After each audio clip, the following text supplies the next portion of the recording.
Seguimos con más. Jorge Martínez, gobernador de la provincia de Imbabura, nos acompaña esta mañana.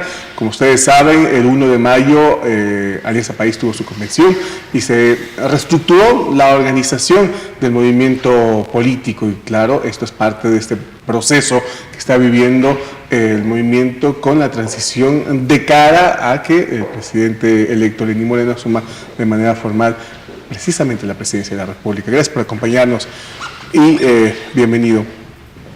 Temas importantes, aunque algunos cuadros se mantienen dentro de la dirigencia de Alianza País. Pero la pregunta importante en este caso es, ¿realmente va a haber un cambio dentro del manejo con estas designaciones que se mantienen dentro de un mismo grupo de personas, pero que de alguna manera muchos consideran que puede ser el primer paso para un cambio o un estilo diferente dentro de lo que se viene manejando o se venía manejando el movimiento político? Buenos días, Fabricio. Muchas gracias. Un saludo a todos los televidentes. Yo creo que esta sexta convención marca algunos hitos que me parece importante resaltarlos. Creo que el primero, y en un acto de justicia y de reconocimiento, tenemos a una joven política imbabureña dirigiendo pues el movimiento más grande del país, la primera fuerza política. Y creo que esto es meritorio resaltar y hay que saludar a que Gabriela Rivadeneira, si bien pues no es nacida en esta provincia, pues ha hecho su vida aquí. Ella ha tenido una trayectoria de concejala, vicealcalde, viceprefecta, gobernadora, presidenta de la Asamblea Nacional por 2 periodos, y en su juventud hoy tiene este inmenso reto. El Movimiento País tiene más de 1.400.000 adherentes. Esto significa pues una fuerza muy importante. Creo que el segundo hito es que esta sexta convención se inscribe precisamente en lo que usted ha señalado, es decir, cerramos una etapa. El presidente Correa, después de 10 años del proceso de revolución ciudadana, deja el poder y hay obviamente una transición lógica. Esto sin lugar a dudas significa nuevos estilos, nuevas formas de concebir, de mirar también el ejercicio de la política. Y creo que el tercer hecho central es que pudimos hacer una autocrítica, y esto es lo que me parece importante de la convención. Esto es a veces lo que no está a la luz pública. Pasamos revista a los resultados electorales, y esto es bueno porque hay que resaltar, por ejemplo, el comportamiento del electorado, cómo este se mueve. Hoy hemos tenido una fuerza arrolladora en la costa, hemos tenido dificultades en la sierra, y hay que reconocerlo, exceptuando evidentemente el caso de la provincia de Imbabura, el Carchi y el Azuay, en donde los resultados fueron favorables hacia el proyecto, pero dificultades también en la región amazónica. Y claro, una autocrítica es pasar una mirada a esto y finalmente resaltar que hay que trabajar en estos hechos. ¿Qué nos preocupa? Que por ejemplo estas provincias son provincias con una importante presencia indígena, y obviamente esta es una línea en la cual tenemos que rearmar una estrategia de relación con estos sectores a los cuales representamos, porque creo que una opción de esta naturaleza que plantea cambios y transformaciones en la sociedad no puede estar alejada de los sectores ancestrales que históricamente han sido parte de los procesos de exclusión y de injusticia en una sociedad. Es decir, se reconoce un poco los errores de haber alejado un poco a la organización indígena, haber generado una división o que el país se encuentre dividido. ¿Se reconocen como errores propios o una circunstancia de un ciclo político? No, yo creo que es parte de la acción política. Yo creo que hay que reflexionar sobre esto. Hemos trazado, decía, en la línea autocrítica varias líneas concretas. Creo que hay que pasar de una desburocratización del movimiento, hay que salir de esa concepción, a obviamente un proceso de ciudadanización. Es decir, yo creo que esa es la línea central. Y me parece que en ese contexto se inscribe esta sexta convención. La idea es redoblar ese trabajo. Sin lugar a dudas, yo creo que ya en lo particular se eligió también pues las dignidades del movimiento. El presidente Correa ha sido designado un presidente vitalicio, honorífico, preside el movimiento Lenín Moreno. El primer vicepresidente es Jorge Glass, que es el vicepresidente de la República. El segundo vicepresidente es Ricardo Patiño, un militante de mucha trayectoria en el trabajo político, y evidentemente la parte de la Secretaría Ejecutiva que está en manos de Gabriela Rivadeneira.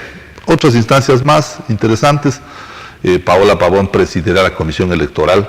Esta tiene una tarea central porque el movimiento entra en el proceso de renovación de todas sus directivas parroquiales, cantonales, provinciales. Es decir, vamos a arrancar en las próximas semanas una dinámica de recomposición del movimiento a nivel territorial. Y esto es muy importante. Pensando un poco en las seccionales también ya. Sin lugar a dudas, yo creo que somos una fuerza política y finalmente el 19 pues está a la vuelta de la esquina. En 1 año 6 meses se inscribirán candidaturas y por lo tanto la dinámica del trabajo, sin que esto sea lo central, es un tema importante, los temas electorales seccionales. Y obviamente en Imbabura no está por demás señalar este hecho. Es decir, aquí hemos tenido un resultado importante, hemos obtenido 3 asambleístas, hemos ganado en las demás elecciones, la primera, la segunda vuelta, y creo que es bueno recordar las cifras también.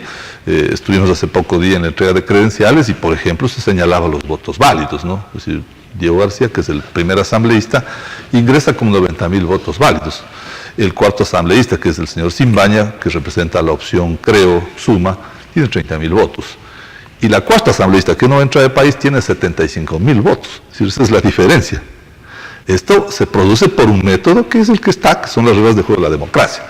¿Qué significa esto? Que el movimiento se ha reposicionado. Hay que trabajar. Yo creo que lo del 19 es un reto importante, es decir, los espacios seccionales siempre serán una dinámica de relación con la sociedad que creo que en el marco de esta reestructuración de las fuerzas que viene como parte de un proceso democrático, electoral, el país se moverá en esa línea, renovará, pues, como decía, parroquias, cantones y direcciones provinciales, que creo que es lo que viene en las próximas semanas. Sin embargo, no solamente hay un problema importante con el sector indígena que expresó su total desencanto con el proceso político, también está el sector empresarial, también está el sector de los medios de comunicación que de alguna manera se terminó profundizando aún más esta división o este alejamiento que existía con la forma de hacer política. Es decir, el reto es que hoy hay un país dividido. No recuerdo si es que había un país tan dividido como el que existe hoy en el tema de propuestas, posiciones políticas. También se ha pensado en esos sectores, también existe una apertura al diálogo, a generar puentes para de alguna manera recuperar la unidad en un país que ahora inclusive también está mucho más pendiente de temas como corrupción y el manejo transparente de la cosa pública. Déjeme comentarle un criterio que a veces puede resultar un ejemplo bastante simple, ¿no? Esta lógica de la división del país me parece que hay que debatirla más profundamente, Fabricio, y con ciudadanos. Yo creo que esto es como cuando juega el Emelec y el Barcelona, pues, ¿no es cierto?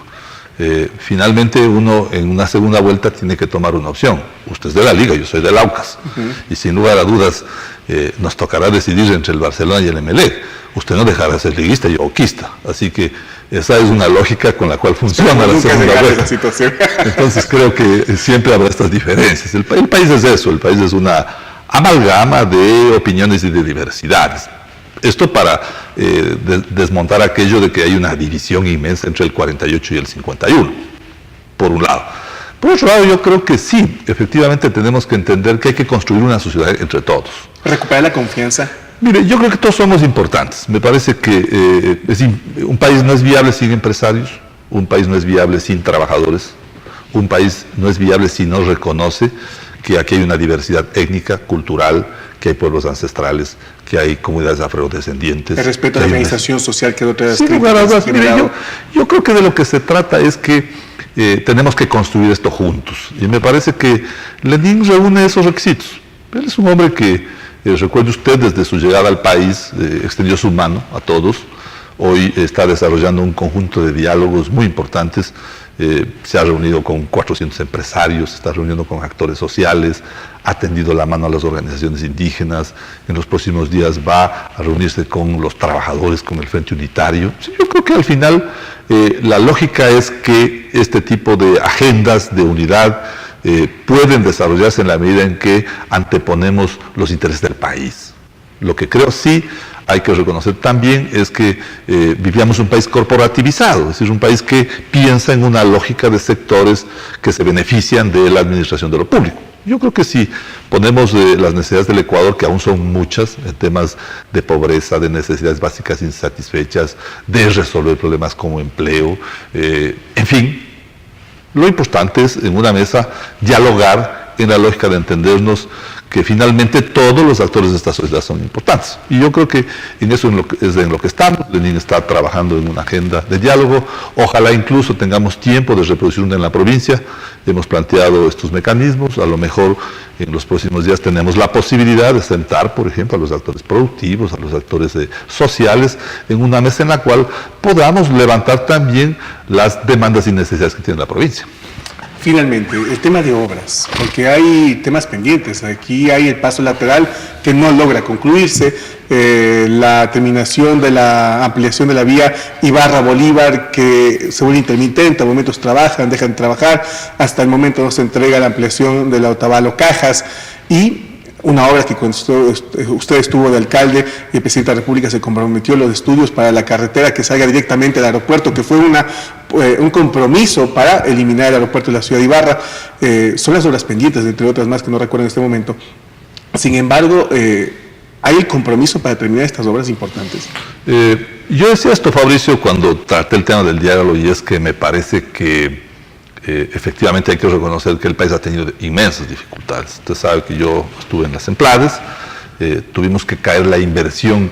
El país bajó en el Ecuador de 8.000 millones de dólares a 1.900 millones de dólares. Ese es el efecto. Es decir, tuvimos que reducir casi el 75% de la capacidad de inversión del Estado por efecto de los temas internacionales, petroleros y temas que no los vamos a tratar hoy día. Entonces, ¿esto qué significó? Obviamente significó concentrarnos en las obras que estaban contratadas, comprometidas. Y obviamente la lógica es que el país pueda ir recuperando su condición económica. Creo que los indicadores van en esa línea y me parece que obviamente los compromisos pasan por allí.